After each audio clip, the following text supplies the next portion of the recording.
Hey, welcome to Optimize Your Body with Martin Silva, where we talk raw, uncut facts to truly help you optimize your body. Hello everyone. So I have got a guest on the line today, and he's a Welshman, which is always a great start.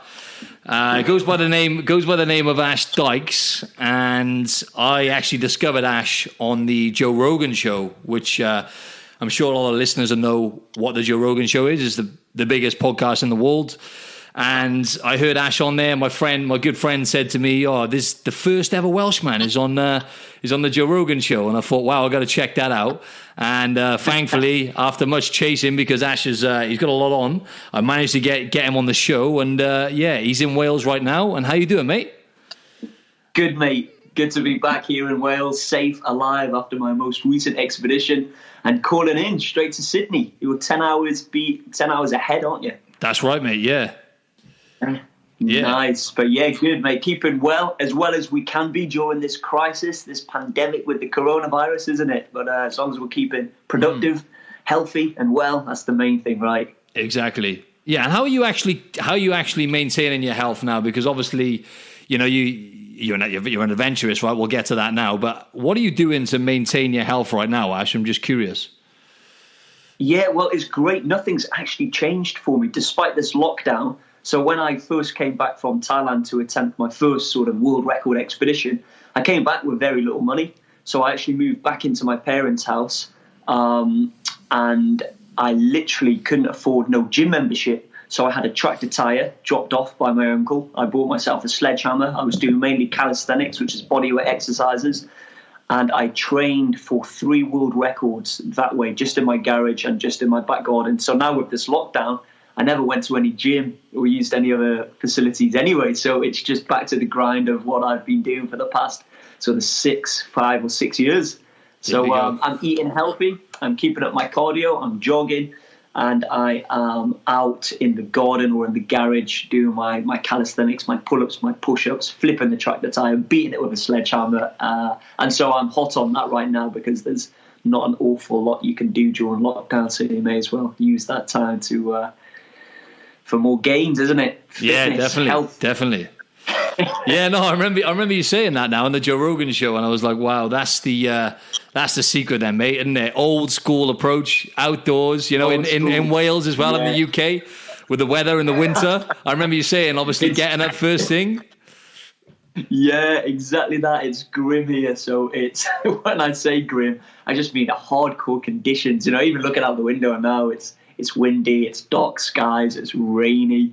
And the last thing you want to be doing, especially at that time, you know, 5, 6 a.m., is to be out flipping tractor tires and doing calisthenics. But there we go. That's what we have to do to prepare.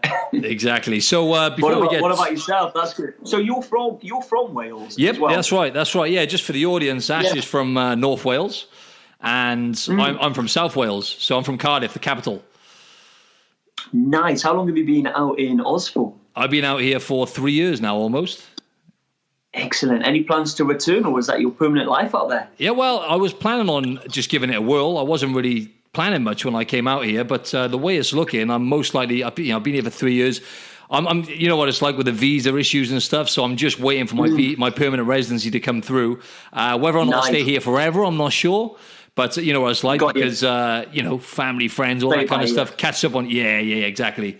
Catch up on you a bit. Yeah. But less about me, mate. Let's just share with the audience because, oh man, I don't know where to start with your journey. Tell us who you are and what you're about, Ash. Yeah, sure. So I'm an adventurer or extreme athlete or explorer, and you use whichever title you want. And for the past sort of 10 years, I'm 29 years of age right now. I left North Wales when I was 19 after working in various jobs to include fish and chip shop, lifeguarding, waiting on, whilst progressing in my college course, which was an outdoor education course. And in that course, I realized I was more of a hands-on practical learner. I think we learn in many different ways. And after the college course, I realized I didn't want to go on to university because I found that I just learned in more of a hands-on way. And I wanted to try to save up the funds, find work, save up the funds, and travel and teach myself through travels. I sort of call it the the degree of life, the university of life, getting out there, learning from different people, different stories, cultures, traditions. And it just seemed like a bit of a dream, a bit too ambitious. I was 16 or 17 at the time that I had this idea to go out traveling. I thought, how can I possibly, execute this? But I broke my goals down. I listed them out in section by section, was ticking them off goal by goal. Come age 19, I set out, and that's when the crazy journey's begun. I didn't set out knowing that I would be in this industry or this career that I've got now. I just set out as a budget traveler. And it's just sort of grew into this career very organically. I went to China first. I was traveling across China, or mainly the East Coast, for 2 weeks.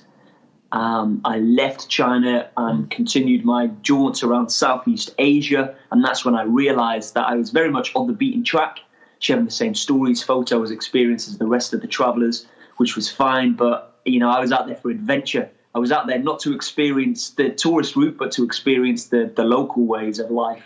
And so I bought myself a bicycle, me and my friend, who I was also traveling with, Matt Norman. We bought a £10 bicycle or $10 bike, and we ended up just cycling Cambodia and Vietnam. And I believe that was the catalyst. We had, when I say £10 bike, basket on the front, a little pink bell, no gears, no suspension. We had no map, no pump, no puncture repair kit. It was really reckless, no reflective gears, no helmets, not even shades, sunglasses for the dust, sand, and of course for the UV rays. So really reckless, really day. I look back and think, maybe I was budgeting a little bit too much, spending about £1 or £2 per day, which was great.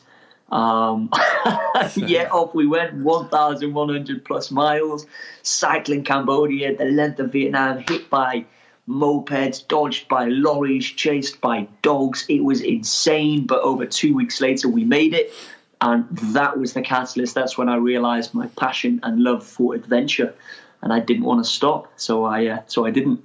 Amazing, mate, amazing. So that's how it all started. But that at a young age, like 19 you were then, right? That is enough to give you the itch for a start, but just to survive a journey of pretty much cycling, right? You said across Vietnam and Cambodia. That's it, yeah. Just wow, yeah. That's a world record within itself, isn't it? That's another one, isn't it? Surely. Unfortunately not. But hey, maybe with those £10 bikes. Yeah, exactly. We only cycled past a few other Westerners. I think only 2 or 3 other Westerners we saw on that journey, also on a cycling trip, But they had the proper gear, the helmet, the aerodynamic suits, the pumps, the puncture, the proper panniers. Whereas we just found string on the side of the road, and we used that string to tie our rucksacks onto the back of the bike. And off we went with a tent that wasn't even waterproof because it only cost us £5. Wow. So we definitely learned the hard way. We sort of knew what we were getting ourselves in for. We would cycle, catch up to lorries if it was a steep hill, and we would hold on the back of these lorries, and the lorries would just be pulling us up, Jeez, the guys would be leaning out their windows, get off our lorries. And we're like, we're enjoying it, keep going. That's quality. So we were definitely, late teenagers, really, weren't we? 19. So good times. Amazing times. Yeah, in terms of your Joe Rogan experience, right? Because as I said, you featured on the Joe Rogan podcast, which is, they get hundreds of millions of downloads a month. It's the biggest. I'm a massive fan of Joe Rogan as well. And how was he? Firstly, how was he as a person? I bet he was cool. Awesome, mate. Awesome. As soon as we went into his studios, we were greeted by security who were top blokes, showed us around the studio, made us feel welcome, made us feel comfortable. Then I bumped into Joey Diaz. So I went in after Joey Diaz. So bumped into Joey, had a bit of a chat. Then Joe came out from his recording studio from when they were just doing the podcast. And straight away there was, he's a cool guy to be around. He just makes you feel welcome, makes you feel comfortable, cracking jokes as well, making you laugh. Of course, being a comedian, he's a funny guy anyway, isn't he? Yeah. So, and then he showed me this sort of coffee making machine that he's got, which is, it's got turmeric in. It's meant to be like one of the world's healthiest coffees. Yeah, I remember him talking about that. Yeah. Yeah, I tried that. That was great. And then straight away we walk into the studio, which is a lot bigger than it looks on the YouTube podcasts. Oh, really? It looks like it's all and intimate. It does, actually, yeah. The table's massive. The room is quite a large room. So yeah, that's quite deceiving. I walked down, I was like, wow, this is a decent size actually, but it's completely soundproof as well, so you can't hear anyone outside and they can't hear what's going on the inside. And yeah, he was just a great host, very welcoming, and we went on for 2.5 hours, I think, and still even after the show we were still talking and talking and talking, and it's like we could have gone on for a lot longer, to be honest. But Mate, that's so cool. Yeah, crazy. Yeah, it was good, man. It was good. That's the real deal. Get back on there again after the next adventure, whatever that will be. We'll get to that. yeah, we'll get to that. And speaking of adventures, right? So it all started out, as you just explained then, pretty much cycling across the whole of Vietnam and Cambodia, off to a flying start. And then, I think it was 2014, right? You did Mongolia. So you did the whole length. Was it 1,600 miles or something like that? Have I got that wrong? Yeah, 1,500 miles for the Mongolia, 1,600 for the Madagascar. But even before Mongolia, so in between the Vietnam cycle and Mongolia, there was a good space of three to 4 years. It was in 2010 that I did the cycle. After that cycle, within the space of a month, I think it was, me and my friend went over to Thailand, and then we actually crossed via the jungle into Myanmar, into Burma, and we came across a Burmese hill tribe who took us in, who accepted us, and they pretty much taught us how to hunt, how to survive, how to gather and build rafts, pretty much jungle survival. They were teaching us berries that act as mosquito repellent. They were teaching us how to build shelter using natural resources or rafts as well. So that was amazing, and that was, again, another spin off the back of the Vietnam cycle that sort of confirmed even more that, wow, this is amazing. I was in that jungle, sort of uncomfortable. There were ants, spiders, crawling all around you as you sleep. And when you wake up and you see you sort of ants soldiering down your bedding, which is a banana leaf. And for the first couple of nights, I was a bit on edge. But then eventually, and that's where I sort of would say that the saying related so much with myself was, eventually you start getting comfortable with the uncomfortable. I think it was the third morning I woke up and I saw the ants, and for the first time I just wasn't bothered and fell straight back to sleep. They didn't want anything to do with me. I didn't want anything to do with them. They were just using my banana leaf as a sort of bridge to get over camp to where they're trying to get to, and they were carrying leaves and stuff, to them there. So it was great. Yeah, little stuff like that I was like, whoa, okay, this is cool. I was still 19. I continued that. I then went over to Australia. I was cycling across parts of Australia from Melbourne to Adelaide over the Great Ocean Road. Loved it. I was working as a fruit picker. I was working as a salesman, knocking door to door, selling Australian power and gas. Hitchhiking across the northern part of Australia. It was great, but Australia for myself at that time, age 19, it was too expensive. I'd love to go back now with finance, I only lasted 3 months out of a 12-month, once-in-a-lifetime opportunity. Yeah, mate, it's so expensive. But I went back to Asia. It's expensive, but it's no more expensive than the UK, really. No, especially London. It's just that I was in that... Yeah, exactly. I was just in that Asia way, the Vietnam cycle, I was spending $1-2 a day. You know? Exactly.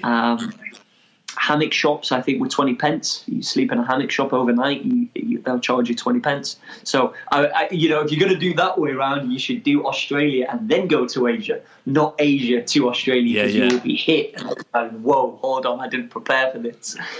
So that was all. But when I left Australia, after 3 months, I still went back to India, trekking the Himalayas. And it was at that point that money was really... the funds were decreasing massively, so it was now time to act on my previous plan, which I had here in Wales. I always said to my friend, before we set off for travelling age 17, 18, I said, that's all good going out travelling, but we'll be forced to return home because we'll run out of money. So it's important we find a qualification, we invest in ourselves, find us a job that we can then apply and find work around the world. And we chose scuba diving for that. So we did our scuba diving qualifications here in the UK, started them here, finished them in Thailand, and then progressed. And I was then working as a master scuba diving instructor and Muay Thai fighter in Thailand, in Koh Tao and Koh Lipe for the next 2 years. So all of this sort of happened before the Mongolia. So there was a lot of adventures that just kept, I was getting more adventures under my belt, get more experience, which experience is key for everything we do in life, really, isn't it? 100%.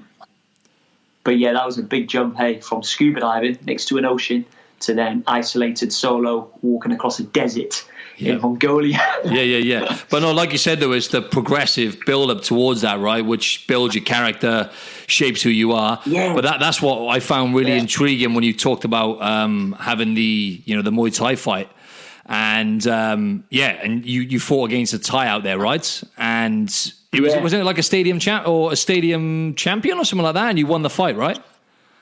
Yeah, he wasn't a champion, but he had six fights and he was undefeated. And that was my first stadium fight. Of course, I had many club fights, club versus club fights. Yeah. But with the stadium fight, the Thai actually sailed over from mainland. And that's where the most money can be earned, because the loser goes home with nothing. So he's obviously coming to fight me. If he wins, he takes money home for him and his family. I was really not earning much money then either. So that would pay for 3, maybe 4 months of accommodation, of rent, if I was to win. So I was training like a madman, hard. And I'd done a lot of boxing here in Wales prior as well. And I'd just been keen into the fitness. So we went at it. And I think he got maybe a little bit too cocky. I think I assumed that he thought he would run through me because he got wind that this was my first stadium fight. So he just came in a little bit more relaxed, guard down, a little bit cocky, if anything. Whereas I was nervous. I was a little bit like, oh my God, I was trying to remember all of my training. I remember most nights I was up beating my shins with like a book or a plank of wood, trying to kill my nerve endings. But I felt confident in the previous club fights, which went on for the full rounds. And I went in there and that was my fastest knockout. That was 12-second knockout in the first round. 2 roundhouse kicks and a left. So I left with the money. Really? I didn't realize it was a 12-second knockout. I assumed they went the distance. Yeah, well, I didn't want to mention that on the Rolling podcast because it was a little bit big-headed. Yeah, you should have done, man. I wouldn't have cared. I would have been all over that. Straight away. 12 seconds just to put it out there. The video's on YouTube as well. Oh, really? The actual knockout. Yeah, it's on YouTube, yeah. But I'll get on that. So it's, Yeah, no, especially with Joe Rogan, because Joe Rogan's obviously a black belt in jiu-jitsu, right? And you'd have been like, I don't want to. Yeah, I understand that, but I would have been, my ego would have just been straight on it. I thought first appearance as well. I don't want to be like, I got my knockout 12 seconds. I don't normally mention that at all, to be honest. But, but mate, just to get in the ring, though, just talking about the mental, the discipline and the mindset behind it, though, right? All of these experiences. I mean, like my girlfriend's actually, she lived out in Thailand for a year. And she had like 6 fights out there. And she fought against... she had 6 fights out in Thailand. She won 5. Fighting Muay Thai, yeah. Yeah, doing Muay Thai. So I don't mess around with it, mate. You know what I mean? Because anything could happen. I don't want to get a roundhouse kick to the head.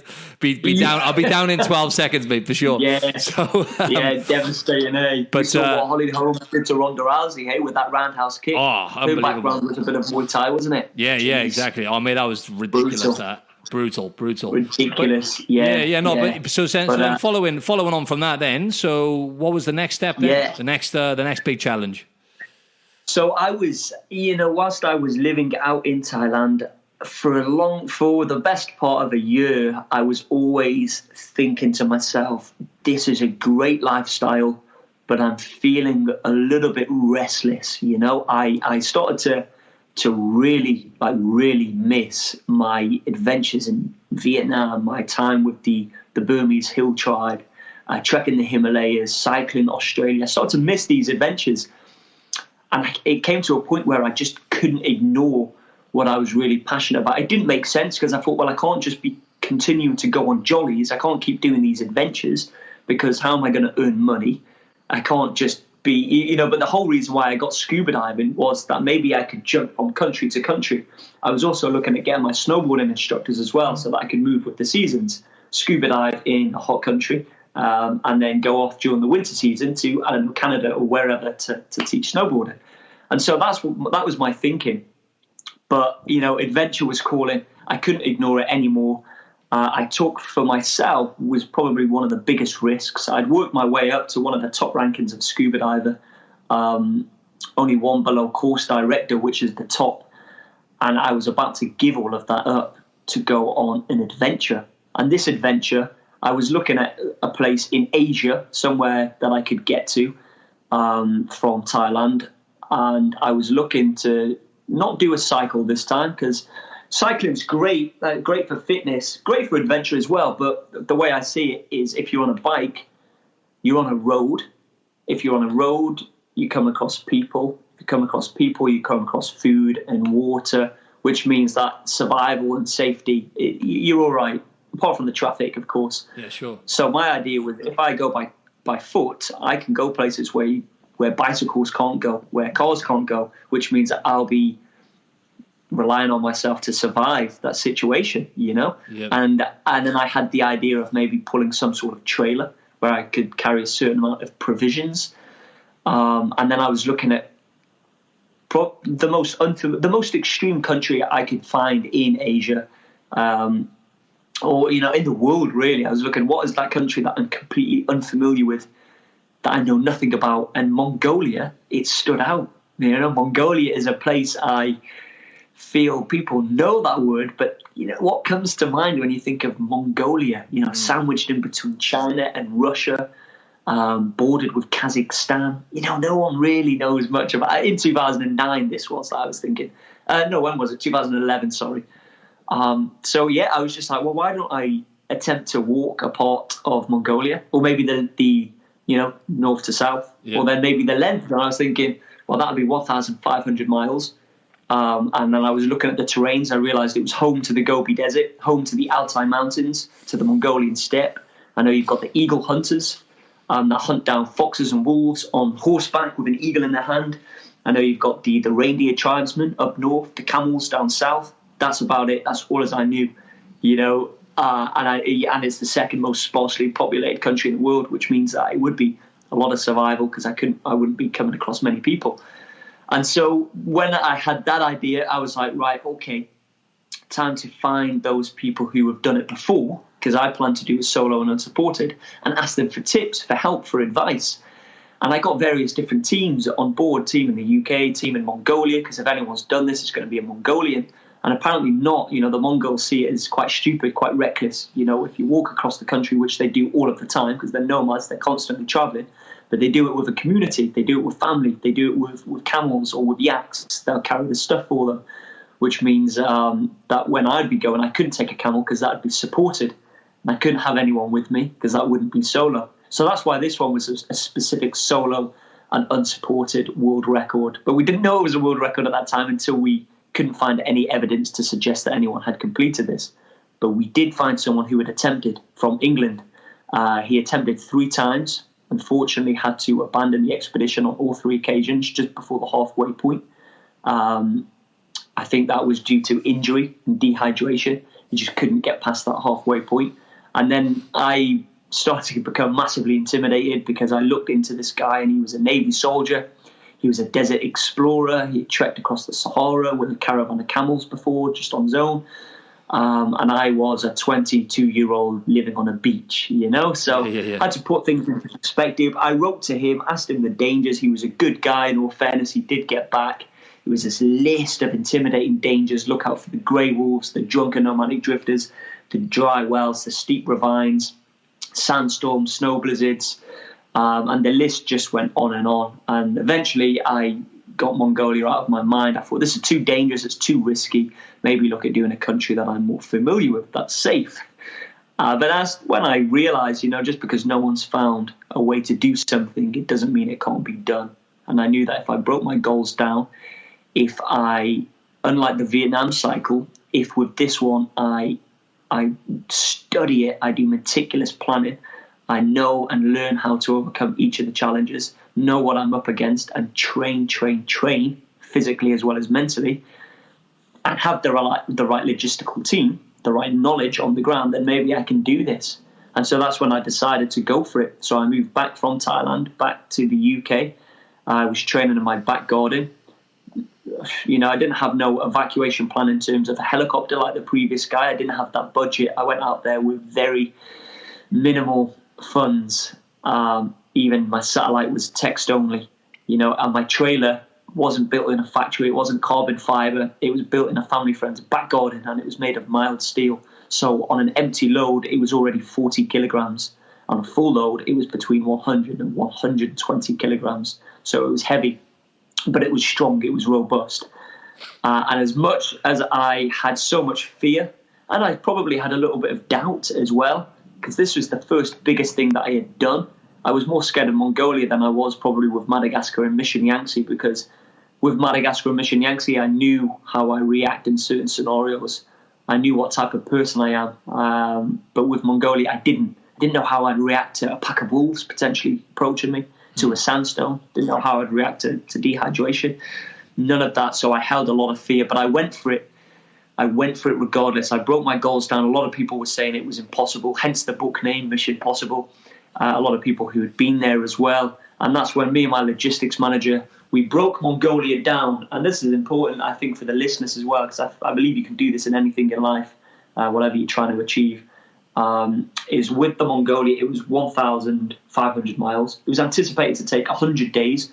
So instead of looking at 100 days, I whirl and maybe break it up into 3 sections, the outside mountains, the Gobi Desert. Instead, we broke it up by the day. We looked at every single day, and we were looking for that impossible day. And by doing that, we realized that every day is possible. As long as I have the right water, the right food, there isn't an impossible day. So when these people say it's impossible, which bit? And we were looking for that bit, for that impossible day, which we couldn't find. And that put my mind at a bit more rest. I think it's easier for people to just say no or be negative or say it can't be done than it is to take the time out to study, to research, and realize that actually it can be done. So I went for it, and it was a crazy adventure. And that was the catalyst, I would say, for the career. Okay, so what were the biggest, other than catching malaria and almost dying, right? Actually, it's a silly question. I was going to say, what's the biggest challenge? But I think I just answered it, right? Maybe? I don't know. What, for the Mongolia expedition? Yeah, oh, sorry. This was Mongolia, wasn't it, where you had the malaria? Or did I get that wrong? Yeah, this is all Mongolia. So the malaria was in Madagascar. Sorry, I thought it was Mongolia. Got it mixed up. No worries. But with the Mongolia one, many challenges with the Mongolia one. The isolation was quite extreme. I was going to ask you about that, because that's relative right now. Yeah, that's an appropriate thing to talk about. What was the longest you went without actually seeing any humans when you were doing Mongolia? Over 8 days. Really? 8 days. Jesus. No humans, no one, nothing, not even any wildlife at that point, because I was in the Gobi Desert, you know? Yeah. I was in the Gobi Desert for 5 weeks, but there was just a certain section that just was a lot wilder than the rest of the Gobi Desert. Of what I experienced anyway. So yeah, I went a long time without seeing, to the point where, obviously you probably heard on the podcast when I spoke about silence, to the point of where I could hear nothing. It was complete silence, you know, and I was warned by my logistics manager, because I made a statement, wow, can you imagine how quiet the Gobi Desert's going to be? I'm going to experience silence for the first time. And he said that there's no such thing as silence. And I was like, what do you mean there's no such thing as silence? And that's when I experienced it. It was just so quiet. No wind, no insects, no cars, no people, no noise pollution coming from anywhere. I could hear the faintest noise, like a tiny little humming noise that I thought maybe that's my 20-litre water container on my trailer, you know, leaking air or whatnot.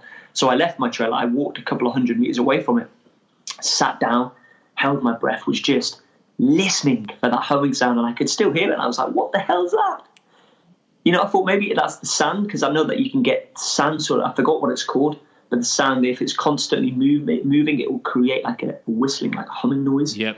But I wasn't in the dunes. There were no dunes where I was. I was in the gravel section of the Gobi Desert, far from any dunes. And yeah, that's when I realized that it's at the point of silence so much. I'm at a point of nothingness that I can actually hear my own body functioning. And as long as you're alive, there's no such thing as silence. Because if you're lucky to experience the point of no outside noise, you're going to be hearing your body. It's a complex thing. It's going through a lot. Well, you can imagine. What it was. Yeah, from an evolutionary standpoint as well, you would think then your hearing would be even more efficient, right? And certain senses are going to be heightened, right? Because your body knows there's no one else around or whatever it is. But 100%. What was it? Yeah, did you notice that? Did you, because your breathing, your footsteps, was there anything you can remember in terms of what, I know you said you could hear the sand every now and then, but what was it actually like in terms of your senses and stuff, or your smell? I don't know, I'm just curious.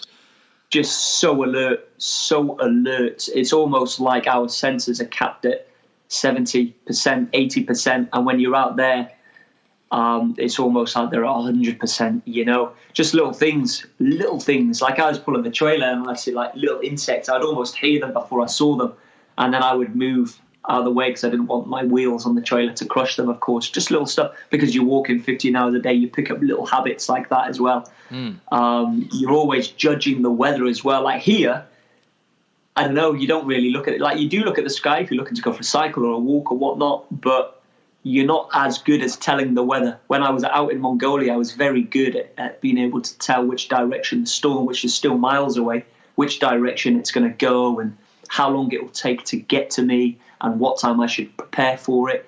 Little stuff like that, you know, which is amazing. That I forget about now. So I forgot about it now. It's just that's a good question that you asked. Is yeah, for sure. Your senses are alive even at night. I remember at that stint when I was walking through the Gobi Desert, I was in my tent. I hadn't seen people in days, but all of a sudden, before it approached my tent, I could hear something from the distance. Just weird. I couldn't make out that they were footsteps at this time. There was something not quite right. And I remember being awake, but then the footsteps would get louder. And the next thing, my tent was being circled. There was someone outside my tent. It was pitch black. It was like 1 a.m. I was in the middle of nowhere in the Gobi Desert. I was terrified, you know. I was like, what the fuck is that outside my tent? I could hear it breathing as well. And so, like, very slowly, I remember just, you know, a knife in one hand, torch in the other. The torch was off. I just remember breathing super slow, just trying to listen for everything, listen to around my tent. But I unzipped my tent, and it was a semi-wild dog. Not aggressive either. Wow. Just there. And then it just slept near my trailer. And then 5 a.m., I remember again, it barked. It woke up, started barking. And then it chased something. It ran after something. I was just like, what did it see? I'm in the middle of the desert. And where did it come from? I'm in the middle of the desert, you know? Yeah, it's weird, isn't it? That was just 3 hours that it was with me for. It was about 1 o'clock till about, maybe 4 or 5 o'clock, and then it just ran off. And I was just little things like that. Yeah. Just like, and wow. that was within the 8 days of not seeing any humans, right? That was? I think that was on day 7. Day 7. And what was who was the first human you saw, and how did you feel when you first came across, you know, humans? Amazing. I came across, it was a yurt, a little white felt tent in the distance. Sometimes the land is so vast in Mongolia that you could clock onto it, but it would still take you maybe half a day to walk to it. Yeah, I can imagine. Which is crazy, really, isn't it? You know, so you'd see it and you can't get too excited. Yeah, exactly. I still got a day to get there, yeah, exactly. So they were always so welcoming. You know, you just rock up with a big smile. They see that you pull in a trailer, they must be there. They're a little bit perplexed, like, what the hell are you doing out here? But they invited me in. They would give me whatever food they have, water. Their wife, is that the right? Is this the right? Am I on the right tracks, or have I jumped ahead again? Is this the one where the guy offered you his wife? Is that right? That was in Mongolia. Yeah, that was actually the first 2 weeks of the expedition. So that's previous to this Gobi Desert. Talk us through that briefly. That'd be good to hear, because for the listeners, that was insane, wasn't it? So I was high on the Altai Mountains, maybe about 2,500, 3,000 meters altitude. Just pulling the trailer, you know, up and down the mountains, and I came across a concrete hut. This was owned by a Kazakh family. It's predominantly Kazakhs in the west of Mongolia that migrate from Kazakhstan. And I approached. They invited me inside. Very nice. I had their Kazakh chai. They were giving me some snacks. I was just relaxing for maybe about 40, 45 minutes. I remember looking at my time, thinking, okay, that's quite a stint. And that was a sort of hut that was in the middle of the rocky sort of mountains. It was maybe minus 10 degrees Celsius, very windy, very snowy, quite an eerie atmosphere. So it's, you know, you get quite comfortable inside that warm gur. You know, it takes a bit of courage to be like, oh no, I've got to get up and push on. And it was only like 11 o'clock in the morning, so I had a whole day ahead of me pretty much. And so I was enjoying that time inside their gur. And then anyway, when it came that time to leave, I was thinking, right, yeah, I should make a move now. But just as I was thinking that, I looked up to the owner of the hut, the guy, and he was just looking at me very weird. slightly just concentrating almost. And then he was looking at me, and then he was looking at his wife, or his girlfriend, looking back at me and looking at his wife. And I was thinking, what's going on here? The next minute, right there and then, in hand gestures, he just pointed at myself, pointed at his wife, and pointed at the bed and did this. Pretty much Jeez. offered me his wife right there and then. It took me a few seconds. I didn't click straight away. You're not going to click, are you? No, not at all. Not at all. It's just when does that ever happen? Yeah, you're thinking of everything that it could be except for the obvious, because you're no, surely that simple. Surely he's not saying that. And I didn't know what to do. I was going to say, how did you react? Just shocked. It took a few seconds. Yeah. It took a few seconds and he said yes, yeah? I'm joking. You're like, go on, mate, why not? And then I put on a fake laugh, just... Yeah. Awkward laugh, yeah. And then a couple of seconds later, he joined in as well. He laughed. And then I just sort of looked at his wife, looked at him. It was that awkward thing where we're all just sort of exchanging looks. And then that was it, She carried on breastfeeding her child. And I made a swift exit. I got myself out of there. Very, very, very hospitable indeed. But there we go. There we go. And so what was the most challenging part of that then? I mean, obviously you went 8 days without seeing humans. As you got towards the end of that 1,500 miles, I mean, your body must have been, you were like, what, 23 at that time? Yeah, 23 at that time. Yeah, but the most difficult has to be very nearly dying of dehydration. So there was a stint. The Gobi Desert was a 5-week trek. It was 3 weeks over the Altai Mountains, 5 weeks across the Gobi Desert, 3 weeks through the Mongolian steppe. And there was a time in the Gobi Desert, I was pulling the trailer, that I was suffering and becoming lower and lower on water. I was becoming skinnier. I was becoming weaker. I had to ration my water. So I was going from dehydration to heat exhaustion on my way to heat stroke, which is usually fatal.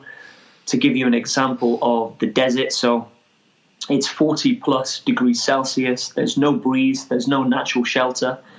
The wheels, they're puncture-proof thin tires on the trailer, so they're not sinking into what is often soft sand. It's a mix of gravel and soft sand. Got you. So this 18-stone trailer, which is the same weight as a heavyweight boxer, is now feeling more like 30 stone. It's like putting a concrete block through hell. It's not moving. And that's like 120 kilos, just for the listeners. It's about 120. Yeah, that's a lot of weight. 120 kilograms, which is about, I think, when I convert it to pounds, about 260 pounds, I think. So that was like double your weight at the time then, right? Just for context. That was probably about double your weight, pretty much. Your body weight. Almost, pretty much. Yeah. At that point, when you're withering away, right?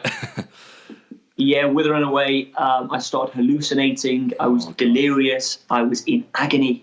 I could almost feel my organs drying up. And this went on for, probably without me feeling it, week by week, I was slowly suffering with dehydration without me realizing maybe. But the days went by, and it was the final few days that it really hit me. And I couldn't help but hide under my trailer, escape from the sun. I was in a bad way. And as I said, I didn't have that helicopter pickup. I knew that this would be the biggest risk. I was hoping it didn't happen, but I tried best to visualize what this scenario would feel like and how I would react to it. I continued so much that I missed the point of backup. My only backup was my agent based in the capital city of Ulaanbaatar. I would contact him by text only, and it would take him at least 3 to 4 days to get to me if he found me. The Gobi Desert's a big place. So 3 to 4 days to get to me with another day or two to get me out of there. So let's say 5-6 days, or 4 days of walking to where I know there is a community. One of my wells that I passed was dry, so that's why I'm now lower on water. It was a dry well, which we had planned. We anticipated. I was always trying to carry water in the expectancy that the next well could be dry, so allow to get at least two of the wells were dry. I would have been screwed. But at this one scenario, I knew that, okay, this well's dry. I'm now going to really suffer, but I know that the next community has water because there's people living there. So that was my goal. But at this point, now we're at my worst. I still had 4 days to get to this community. I had missed the point of pickup. The only way was to keep getting up and keep walking. I was spending a good 45 minutes to an hour under my trailer. My legs were burning. It was only my top half that could fit under my trailer, so my legs were just melting out in the sun. Rationing the last dribbles of water, in a bad way, complete agony, feeling my organs drying up almost. And I just couldn't visualize at that time. I always believe in breaking the goals down, visualizing, but at that point, I couldn't visualize 4 days. 4 days was a hell of a time. Yeah. Bad enough thinking like walking for another hour. But what I did then that changed everything was I just focused on, I knew that there was an option of dying. You know, if I don't keep getting up and pushing on, I'm going to quite easily die out here in the Gobi Desert and just be like the camel carcasses that I'm walking past. But what I could visualize is 100 meters. You know, I could see 100 meters, so there was no excuse why I couldn't attempt to cover the 100 meters and allow myself no more than 5 minutes under my trailer instead of an hour. So by staying almost regimented and having a routine and now blocking out the option of potentially dying and only focusing on one option, which is the only option, which is to survive and focus on the goal of 100-meter segments. By doing that, although very painful, I did just about make it to that community. I was in an awful state. It took me 8 days to rest with these locals before I could recover, before I could even push on. My urine was almost black. I was having nightmares. Sometimes I couldn't sweat. Sometimes I was sweating profusely.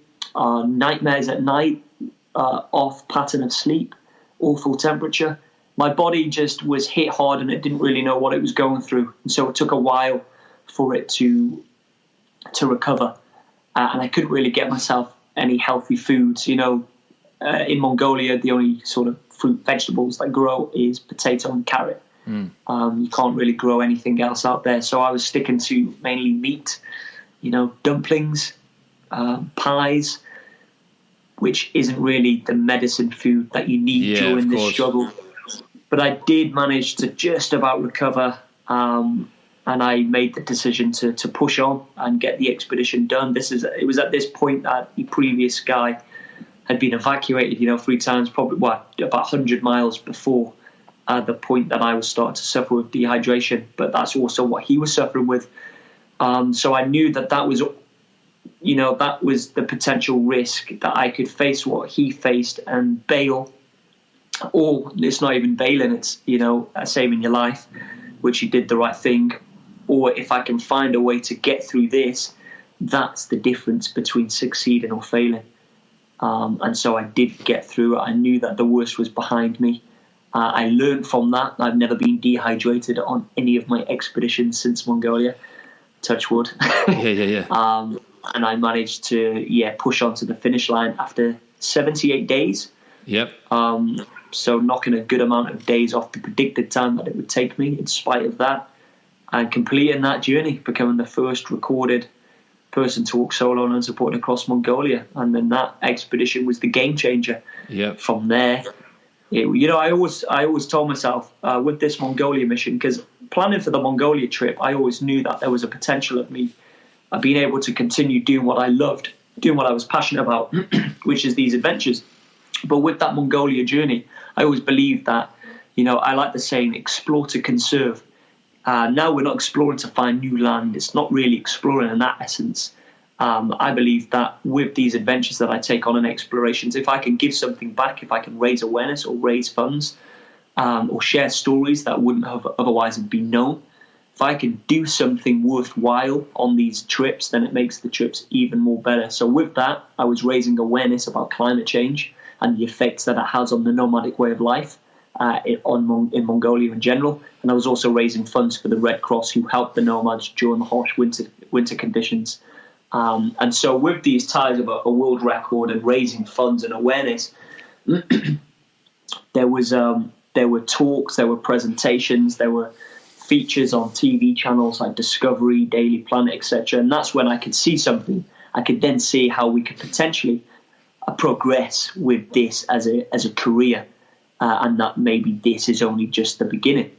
And so, Mongolia. So Vietnam was the catalyst for adventures altogether. Mongolia was the catalyst for the career. And from then we just kept shooting up. Wow. And then obviously the following year then you jumped at Madagascar. And yes. And tell us about the biggest challenges you faced there, because I know you actually had malaria then, and you managed to then, Madagascar. As you were saying then, you started an awareness thing then for malaria as well, right? Following on that, which I just read up about then. That's it. In 2018. Yeah. So tell us about that, mate. That's fast. How the hell are you still here, mate? I'm looking at you and I'm like, this guy was a dead man walking so many times. And here he is, madness. Yeah, I shouldn't be here.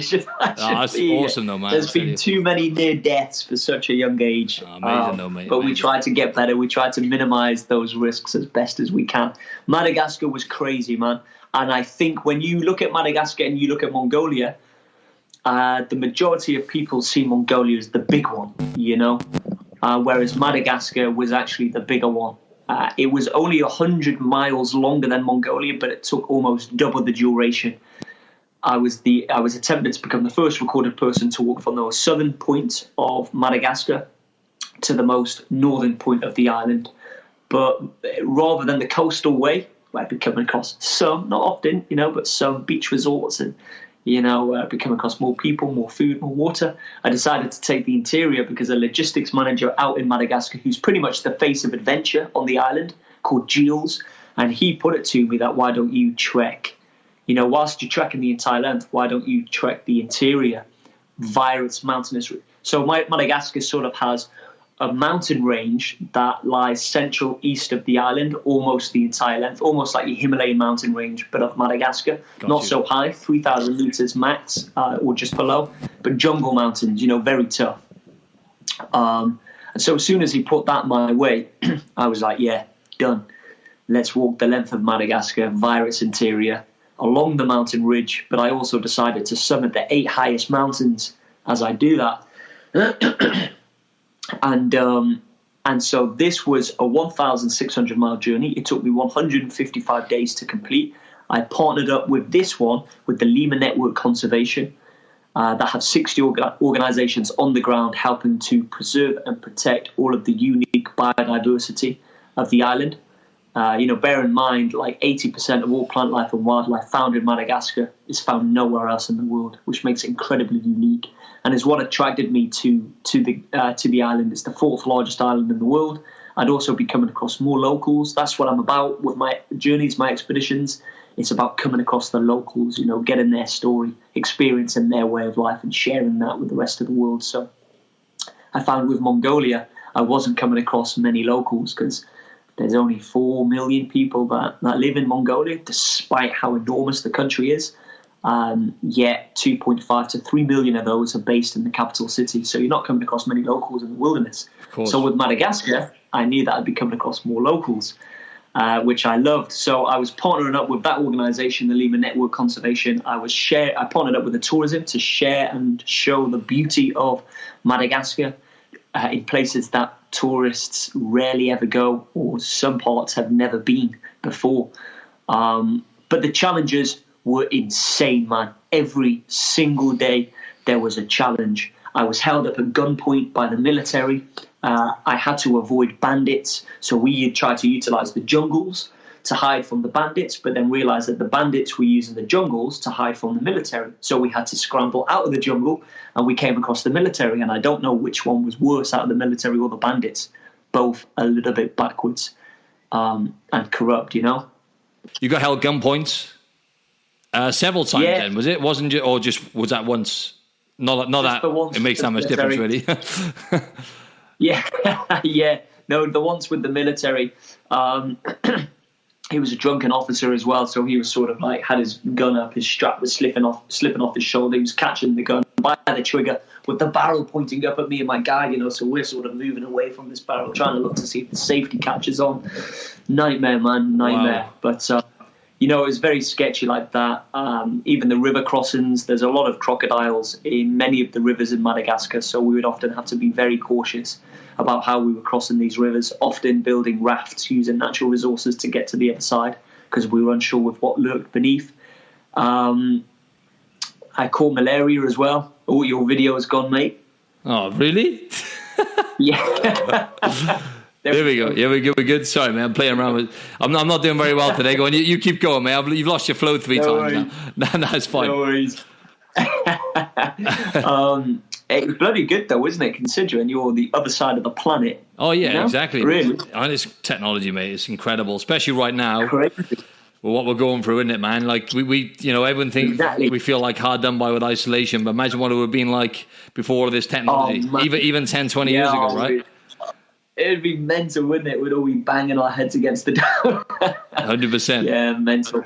Yeah, but no, man, highly recommend Madagascar if you've ever get to go that side of the world. Yep. Madagascar is the place. The jungles up north were very difficult as well. So a lot of the time it's machete in hand, sort of hacking our way through the bush. It was the cyclone season as well. So we've got lots of spiders, lots of leeches falling from the jungle canopy, often down our tops. I sustained nasty bites from spiders. At night time, for a grim example, I'd take my top off at night, sort of set the tent up in the jungle, and I'd have to ply off 6-7 different leeches, flick them out the tent. Yeah, grim. We were sort of hunting, we were gathering, we were out of stock, so we were having to live off the land, collecting resources like fruit, vegetable, little rodents that burrowed under trees that we could hunt. Mangoes, plenty of mangoes. I loved them, climbing the trees to get the mangoes. And we had a photographer as well that joined us up north, and one river crossing was very intense.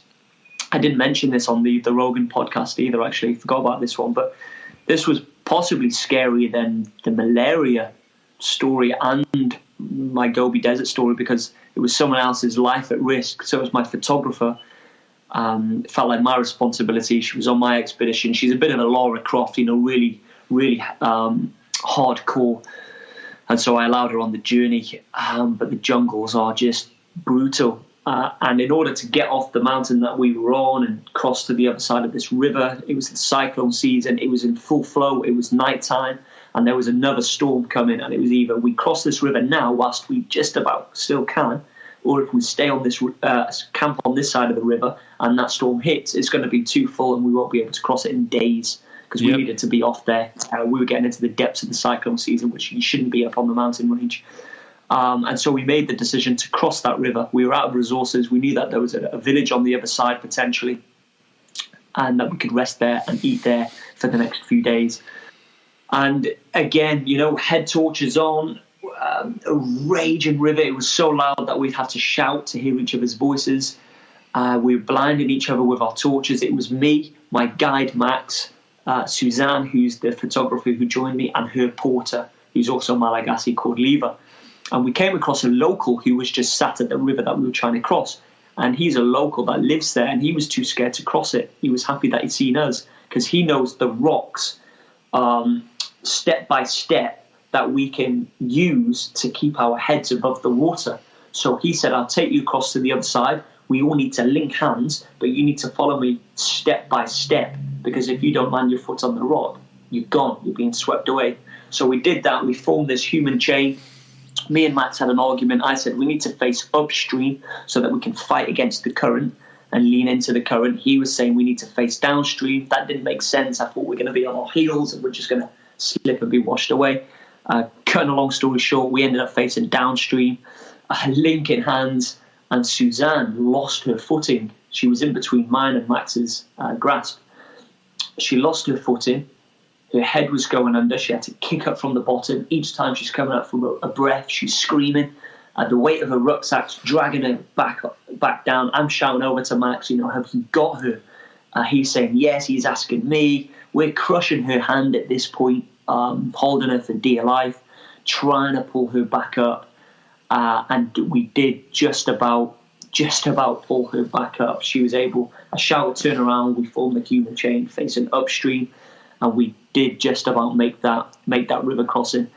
She was in tears. She sort of collapsed on the other side. I was sort of full of adrenaline and happy that no one was injured. So I was like, whoa, yeah. Oh my God. To put it into perspective, if one of us let go of her, the rage and the ferocity of the river and the rucksack on her back, she would have just sunk down to the bottom and she would have been plowed into the rocks. She was lucky enough not to get a bag trap or not to be sunk or not to hit her head on the rock. she survives all of that. It's the Marvav River, which is crocodile infested. So a bit further down. Bearing in mind it's nighttime, so we can't see her. We can't hear her because the roar of the river. She'll be washed down into where the crocs are. So that was terrifying. That I still think to this day, how did we? It's a bit of a blur now because my adrenaline was so high. I don't really remember all of the fine details. I just remember us crushing her hand. Not terrified to let go, but also terrified of her pulling us in as well, because it was tough to fight the river. It was so powerful. But it was thanks to that human chain, thanks to that local as well, who's shown us the right footing. Terrifying. Yeah, don't know how we made that. Made that. Another very, very close call then, mate. Crazy. But yeah, mate, I wanted to just briefly go through your most recent expedition as well. Yes. Is it the Yangtze River? Is that how I pronounce it? Yangtze. Terrible. That's it. Yeah. Yangtze. It's always a difficult one.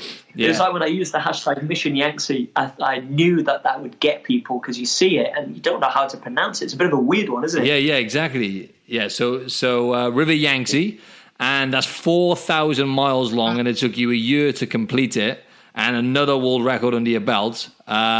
Just run through the overall. What springs to mind when you think of that challenge? I mean, how would you even start to describe that? So this what I'd probably describe as after that Madagascar. I felt ready now. I'd done some big missions, and I thought, I was in search for the biggest, baddest thing that I could find that hasn't yet been done, Yeah. And so for myself, the Amazon River has been walked. The Nile River has also been walked. The Yangtze is the third longest river in the world, and that would present different challenges. The logistics challenges probably for the Yangtze are much tougher to plan for than the Amazon and the Nile, only because the sensitivity of China, it's difficult to get to the source of the Yangtze, and you're crossing through provinces that are super sensitive. If you're wanting to carry satellite communications, that's a whole different ball game.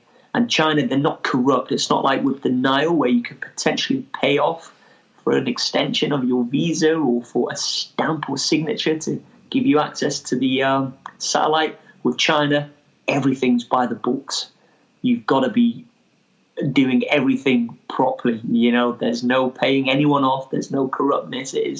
They're super strict and it's super sensitive. So I always knew that would be the challenge with China. But for myself, third longest river in the world. We couldn't find any evidence to suggest that anyone had ever walked the entire length from the true and scientific source of the Yangtze, which is in the Qinghai province near Tibet, all the way to its delta where it pours out into the East China Sea in Shanghai. The walking route would be 4,000 miles. It would take me around a year to complete, 352 days it took. And I would be going, it's one of the highest sources of any major river, so it's at over 5,100 meters above altitude, so similar to Mount Everest Base Camp, in a really isolated area, sandwiched in between Tibet and Qinghai province. It took over 2 years to plan. The logistics were tough. We had to bring the Guinness Book of Records involved. We had to bring the China government involved, the Green Development Foundation, the WWF. We needed about 13 or 14 organizations. We needed protection from the authorities, so we needed the police to have our back and agree to this in order to just get to day number one. How long did that planning take to actually plan that out then? Over 2 years. This was the biggest one, the most ambitious journey, obviously, I've ever undertaken. Maybe the most ambitious journey one of the most ambitious journeys of the decade. Just because it took a ridiculous amount of time and there was so much against me. And, before we'd even made it to day number one, we'd already lost 4 members of the team. We'd lost camera crew, we'd lost guides due to altitude sickness, due to fear of wildlife because there were bears, there were wolves, and due to just isolation. You're higher altitude, there's nobody there. It's just a remote place to be. It's a difficult place to survive. And so my first attempt to get to the source was effectively a failed attempt because my 2 guides My 2 film crew, they ended up going back with altitude sickness, and one of them feared the bears because there were bears. A local had seen bears right where we were camping only the day before, and that was enough to freak out one of my videographers and say, this is too much for me, I'm going. He left. Another one got altitude sickness, and then my Tibetan guide got altitude sickness, and I had to take him off the mountains. The priority was to make sure everyone survives, gets back home safe and sound to their families, in which luckily with this expedition there were no deaths, no serious injuries as well. But my guide was vomiting, bleeding from the nose. We got him off the mountains. I had to regroup with a different team, and 2 weeks later we then tried again. Eventually we got to the true and scientific source of the Yangtze, and then it begun. And just to put into perspective, there was an organization that needed to make me a doctor for a year in order for me to get ambassadorship, in order for me to then have access to the government, in which we then, once we were in communication with the government, he would give us access to the authorities who could offer us protection, who would also give us signed off documents to say that I can use these satellite communications and to leave me alone. Still, I was taken in by the police 5 different times, taken to government offices and questioned, threatened to be deported as well. But I had the backup. It was all about meticulous planning, getting the right teams involved with this one. I had the best logistics team. I've got a very strong team even now in China. So kudos to them. Without them, it wouldn't have been successful. It was just too difficult, challenge day after day after day. Even before the halfway point, out of the 16 people that joined me in terms of film crew or guides, 10 of those were evacuated or abandoned the expedition before the halfway point. Very challenging, very difficult. Minus 20 degrees Celsius, snow blizzards, stalked by wolves for 2 days, trying to escape from bear territory, trying to get off the mountains with the locals warning us, saying you shouldn't be here, you're here at the wrong season. The bears are now coming off the mountains, they're looking for food, looking for calories before they go into hibernation for the season, and you are just walking calories, you're on their menu, what are you doing here? So we faced all of this. Very scary times, but I believed in the preparation, I believed in the training, and I believed that we could get off the mountains before the true depths of winter and survive, which we did. And you had a team. So you had a team with you. So you had a team with you because obviously a lot of your team dropped off pretty much right at the start, and then you had a team with you obviously for the rest of the way. Then how did that work with your team? Because I know it was a solo. No, this isn't. So this is what people get confused with. Is Mongolia. Mongolia was a solo and unsupported expedition. That's the only solo trip that I've done. Madagascar was with guides. It was with different guides. So I had one guide in the south who knows the southern section, a different guide for the middle section, and then a different guide who knows the jungles. So it's not one guide all the way through. But that's not solo and it's not unsupported. It's just a world first to trek the entire length of the island via its mountainous ridge. So now with the Yangtze, the beauty is with this, there's no sort of, I think with records now, it's very hard to find a genuine record. I feel now they've got to be like solos or unassisted or fastest. Or highest or quickest or Yeah, but the bottom line is though, like team or no team, no one else has ever come close to that, right? So it's a world record, and I didn't mean to. I realized it was a team. For some reason, I thought you had different team members dipping in and out, but basically you had. Obviously, different film members in and out. Yeah, I see. So how did that work? How did you rotate that? I'm just curious as to how you, because that's man. Yeah, crazy. So about 70%, I say the team, about 70% of the whole journey was self-filmed. I was about solo for about 70%. I wish I wasn't. Yeah. But it just turned out, all of the film crew that they were sending, they're great at what they do. The film crew that joined me were great at what they do, but there's somehow being great at being a videographer. But then it's different when you mix that into high altitude where you've got to camp as well. We needed to find videographers who knew their stuff and who could film in the extremes. Yeah. And it just seemed a bit of a struggle to find that balance. So Mandarin Films, my production team, because we were filming, of course, for an international documentary, which hopefully should be airing in the next few months, depending on how this. We'll see how this goes. Is that supposed to be? Where can we find that when it does come out? I should be able to announce maybe in the next 2 months. Oh, of course, dates and channels. Yeah, amazing. I'll stay tuned for that.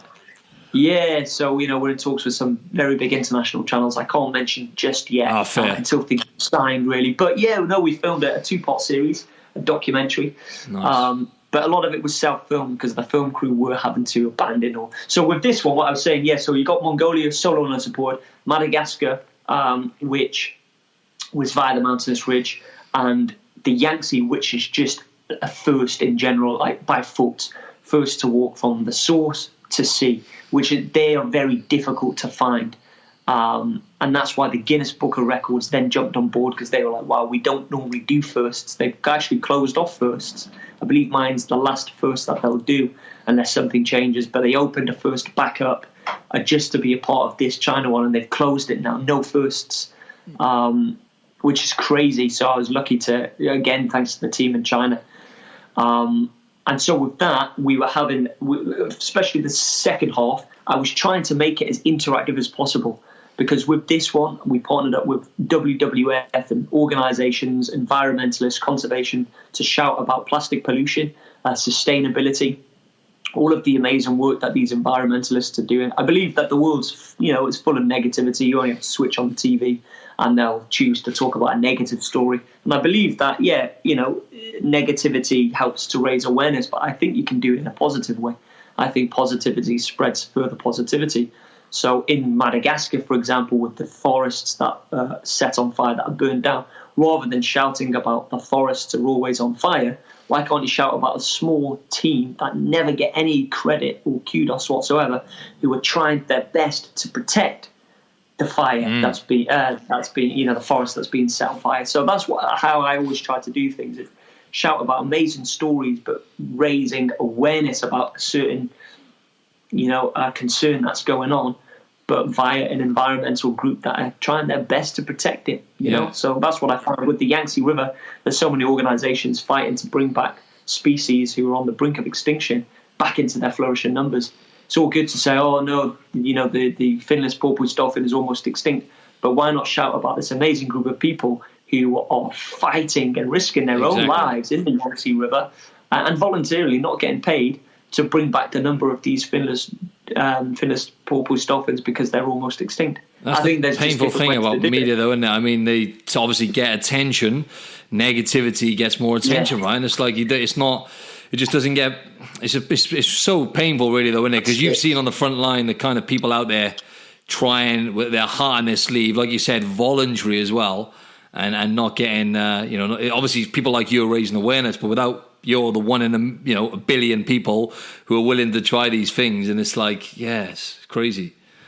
Yeah, no, that's it. But for me, it was about shining the light on them. So I knew that my expedition was getting out in the press, and so it was almost I didn't want it to be about just me and my journey. Yeah, I don't like that. That's very selfish. I want it to be about the real unsung heroes, which is the environmentalists. It is these groups of organizations who are doing amazing things. For example, that dolphin that I was just talking to you about, that's been on the brink of extinction for ages now. Every year decreasing. For the first time, I think it was last year or the year before, for the first time in recorded history, the numbers of dolphins have started to steady, and they believe in the next few years they'll be on the increase. That's important for the ecosystem of the Yangtze, because if they're on the increase, then that means that they can survive in the Yangtze. That means that the Yangtze River is getting cleaner. So that means that pollution is starting to decrease in China, not just in the Yangtze River, but all over. The air quality is getting better. There's more wind farms. There's more solar panels. They're doing the plastic bag ban. They've banned people from fishing from the Yangtze River in the next 10 years. That's amazing. They're doing amazing things, but China don't shout about it. No, they don't. They're not asked about the rest of the world giving them praise. They'll just do inside. They sent 19,000 soldiers out to plant trees. You know what I mean? To cover, I think it was how much was it? 15,000 square kilometers. planting trees. So they're doing a lot, but of course we just shout about, because they are a huge polluter as well. They've done a lot of damage, the biggest polluters in the world, in fact. But they're also leading the way. They're also. You don't hear about none of that. See, it's crazy. Super fast. Yeah. Just about the environment as well. It's a crazy thing now. Some of the stuff I'm hearing now about, obviously, because people are not out damaging the environment as much.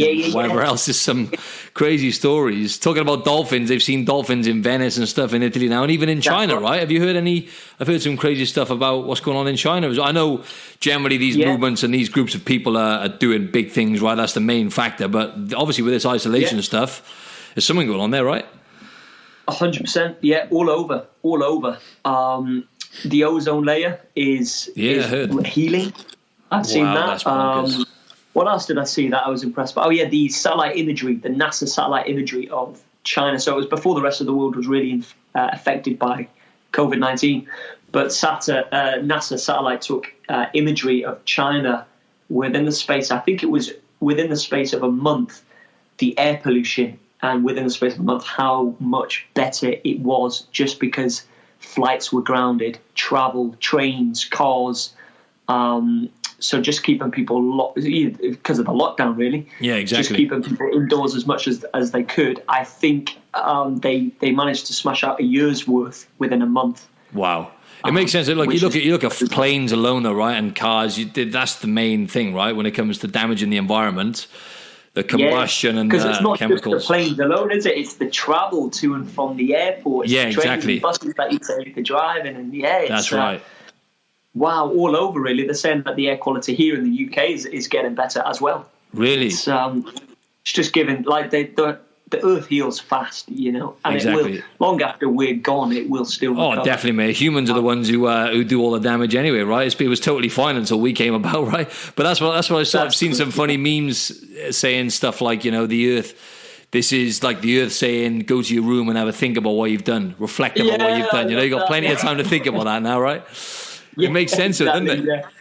Yeah. Definitely. Hey, Ash, so talk to us, because I know I'm aware of the time now and stuff. I just wanted to you to tell us quickly about the challenges and about getting hunted by wolves and all of these things, which it's hard for us to elaborate fully now on everything. But from what I heard on the Joe Rogan show, I think the listeners should go and listen to that podcast, by the way, so they can get more details on your expedition, especially with the here we go again. Oh crap! I'm not going to try pronouncing it again, but Yangtze, that's the one, Yangtze River. But so you got stalked by wolves, obviously, altitude. Run us through the main challenges. Yeah, I would say stalked by wolves for 2 days. Only the day before that we started to be stalked by these wolves, they had killed a local lady. And these Tibetan guys were trying to warn us, but we didn't understand what they were saying. Luckily, we caught it on camera. So there's that. The stalked by wolves, the bears, which were terrifying. The bears were the biggest threat. The Tibetan mastiffs. I had to fight off 2 Tibetan mastiffs that came in for the attack. How'd you fight them off? I had a few rocks in my hand, and I'd throw the rocks. But then eventually they got so close that I couldn't even bend down to pick up any more rocks. Jeez. So you then got to make them flinch. So if you pretend that you're throwing rocks at them, they'll still flinch, but they'll still continue to come at you. So I kept my rucksack on to just try to make myself look as big as I could. I was trying to keep both of them in front of me, but the inevitable happened. One got behind me, so I was now fighting from both sides. I had to kick one in the face. The local couldn't even control their dogs. That he would go to put the dog on the metal chain, because they're normally staked in the ground, but this one wasn't. And it just turned around and snapped at him. He was scared of his own dog, and I was exhausted by it. I think it went on for about 1.5 minutes, if not 2 minutes. And I was more exhausted than a Muay Thai fight. I was really wow, adrenaline high. These are big dogs, man. They fight off wolves, snow leopards, they scare away bears. Jesus. They're there to protect the livestock and the nomads from these wild animals. So scary. Yeah, the Tibetan mastiffs were a little bit more worrying than the wolves, I would say, because it's more likely that you're going to get attacked by a mastiff than a wolf. Wolves are all right. They normally keep their distance. Mongolia had the grey wolves, so they're a little bit bigger, more intimidated. China, they're a little bit more smaller. And I was I went out there with a healthy mind. The bears and the wolves will keep their distance, but the locals kept telling me otherwise. And, you should always listen to the local knowledge. They know best about their wildlife and their environment. So when they started telling me otherwise, I was just a little bit scared then, I was like, okay. Videos of bears scratching down steel doors, breaking into huts, killing families, and CCTV news. And they would send me these videos via the WeChat. Just what you want to see. And I'm in a tent. Yeah, oh They're my scratching God. through steel doors. I'm in a tent, Jesus. So that was definitely scary. Yeah, a lot, man. A lot. The minus 20 degrees Celsius was very cold as well. The landslides, one landslide sent my UK photographer, who would come to join me for 2 weeks. A landslide sent him home on day number 1 after 6 hours trekking with me, just because he wasn't comfortable with trying to navigate over this landslide terrain. So he flew home. I was back to being solo, Lots of challenges. The malaria, a big one in Madagascar. I did almost lose my life. By the time I eventually reached medical services, they said I only had potentially a few hours left before I would have slipped into a coma. So that was probably my closest. How did that feel? How did that feel? Like, bearing in mind you were a few hours away from death, how did that actually feel, mate? I mean, we haven't talked much about that, but you've had to come we haven't gone deep into just first of all, just to track back a little bit. Mongolia, right? You almost died. How scared? You were 23. Did you not get to a point where you were actually thinking, "Shit, this is scary. I'm going to die," or was it more a calm feeling of, or just not being too naive to realize back then? No, I did hit the point where I thought, "Shit, I'm gonna die." That was what made me break my goals down. It was that realization. It took a while to hit me, but once it hit me, there's a scary realization. I think I just said to myself, if I don't keep getting up and pushing out from the trailer, I'm going to die out here in the Gobi Desert. And I was walking past camel carcasses, and they were almost that reminder that, whoa, terrifying. So I did know that, but with the Mongolia, I just tried to focus on the goals. I tried to focus on only one option, and that option was to survive. And so I tried to eradicate the possibility of death out of my mind as much as I possibly could. Because I'm a big believer in the law of attraction, visualization. And so I just continued to visualize 100 meters, 100 meters, 5 minutes, 100 meters, 5 minutes. For 4 days, that's all I did. With malaria, I was a little bit different. That sort of took me. So that knocked my concentration. That started eating away at my mind. I was delirious on it as to a point where it hit me one morning. I was walking for days with malaria. I reached a community that had local transport, but I wasn't sure what I had at this point. I didn't know it was malaria. It felt like similar signs and symptoms to that of the Gobi Desert, what I was suffering with. So I was drinking water, taking in sugar, salts, and being looked after. I was with a tribal, a community. And there was one morning where I went from being strong and able and capable to not even being able to pick up a glass of water, for example, even that would be energy draining. And I remember being half asleep, just on the floor sleeping. And it was almost one part of my mind was screaming, get up, get yourself out of here, seek medical attention. And the other half, which was the half that scared me the most, it was almost like in my subconscious, it was telling me to go to sleep as it will be a painless death. You won't know, you're dead. And that is the one that really woke me up. I was like, what the hell was that? Was that me accepting the fact that I'll die soon? Like, what was that? But that gave me enough energy to just try to get out of bed, tell that community. They rushed me straight to the nearest city, which was a 3-hour drive away. Oh, my God. Over sort of bumpy ground. And then that's when I arrived at the hotel, which a doctor met me at the hotel. Because if I had malaria, then, it only takes for a mosquito to bite me and then bite someone else, and they've got malaria too. So I was effectively quarantined. And then she took my blood, and she said, I've got the deadliest strain of malaria. So there's 4 different strains. And I had the worst one, which is called falciparum, and it usually kills you within 24 hours. I was hanging on for 5 days. 5 days later, I reached the medical services because I was still trying to take my anti-malarial pills. So I still had a small dose trying to fight the malaria.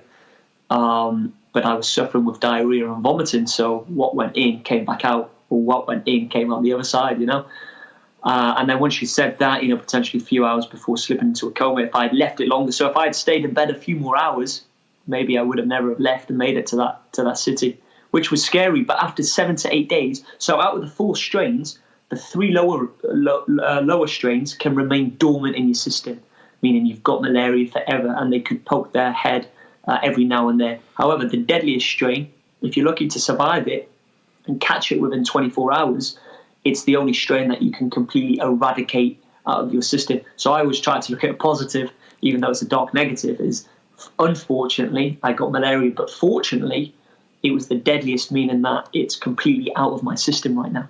Wow. I don't have malaria. And I recovered after 8 days. And I was back trekking the second highest mountain. I was back to normal. I lost 13 kilograms. 13 kilograms in 7 days, I think it was, in 8 days. But I was back out there. You know, I was feeling my mum, my dad on the phone, of course. What are you doing? You know, it's not a flu. It's not a cold. Get yourself back home. It's the biggest killer in human history as far as diseases go. It's killed half of everyone who's ever lived. But I believed I was in safe hands. I was with the right doctor. I don't think they would have known how to deal with it really in the UK. When do they have to deal with malaria? They don't. Whereas in Madagascar, unfortunately, they deal with it every day. And it was that realization that when I did push on, I started to see the damage of malaria. Families ripped apart because of malaria. Kids stripped of their education. Parents stripped of their work, being unable to provide food for their children because they've got malaria and can't go to work. So that's when I became an ambassador for Malaria No More UK. And I was speaking in Parliament to the UK government about my story, trying to help with an increase with Annie Lennox and with our joint effort, not just mine and Annie, as a whole team.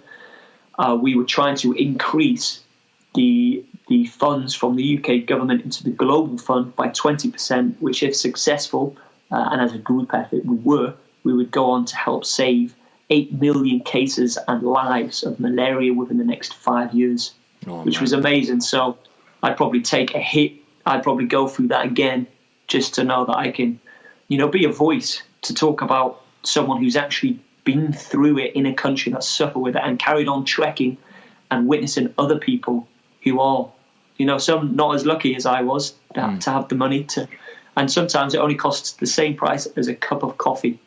Wow. To get rid of malaria out of your system. But in Madagascar, it's a poor place. Sometimes they can't afford a cup of coffee and lose their lives because of it. Jeez. So, you know, yeah, that's close to my heart, of course, after what I faced out there. So always looking to try to give back and shout about it as much as I can. And I've done plenty of talks and awareness for Malaria No More UK because they believe that they can eradicate it within our lifetime, which is amazing. You know, so fingers crossed. Yeah. Oh, mate, amazing. Do you think that's the main thing that gets you out of bed nowadays? Obviously, and I don't know whether you're going to be doing more expeditions, most likely knowing you.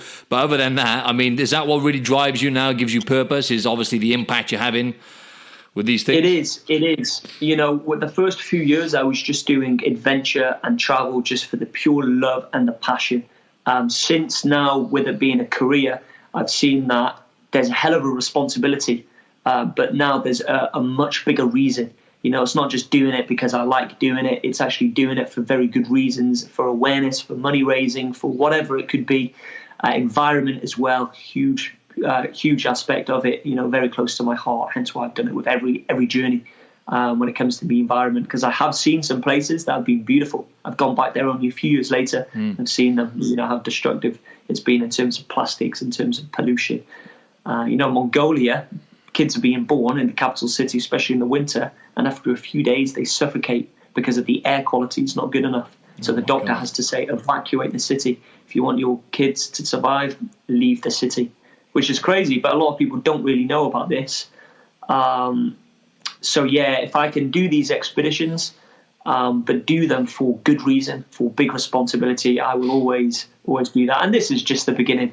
You know, 29 years old, exactly. It's still young. You know, so there are competition in this industry, but I'd say I'm a good 5 to 10 years younger than the competition. So we've got a long way to go yet. Amazing. Finally, mate, is there anything else that you've got in the pipeline? So at the moment, then, what is it you're doing, like a fair bit of traveling, doing some talks, and how are you? Because obviously the Joe Rogan must have been a big turning point for you in terms of the exposure you got through that. Yeah, big time. Yeah, the team has expanded off the back of the podcast as well. I've now got a good team in WNE out in Hollywood, in Los Angeles. So they've jumped on board. Some new agents there. China's now recovering from the coronavirus, so I'm in talks with them again about future possibilities. We're looking at the book. We're looking to release the documentary within the next few months with my distribution team called Bowman Bridge in Singapore. So yeah, big things, and we have 10 different ideas of what we're looking to do next. It's just weighing up which one makes sense to go for first. But yeah, this is just the beginning. If anyone wants to follow the journeys, Instagram's the place to be, or the website. There is the book Mission Possible. And yeah, man, Amazing. I'd like maybe my message to be, for anyone listening, whatever vision, whatever goal, whatever dream you have, it's important to hold that vision, hold that dream, regardless of anyone else not seeing it for you. It doesn't matter. What's important is if you see it for yourself, break your goals down, don't lose that belief, continue to visualize, grind, work hard, and make it happen. If you want it to happen that much, you'll find a way to make it happen. But, mainly just stay safe, stay healthy during this difficult time. My heart goes out there to anyone suffering or lost friends, lost family members, etc. So, stay strong, stay healthy, and stay productive. Lovely, mate. That's amazing. Great way to wrap it up. I'll put all of the details in the show notes anyway, including your book. Thank you very much for your time, mate. Really appreciate it, Ash. Thank you, Martin. Appreciate Be that. safe over there, mate. You be safe yourself now, yeah? You too. Take care now. Cheers, Ash. Bye, mate.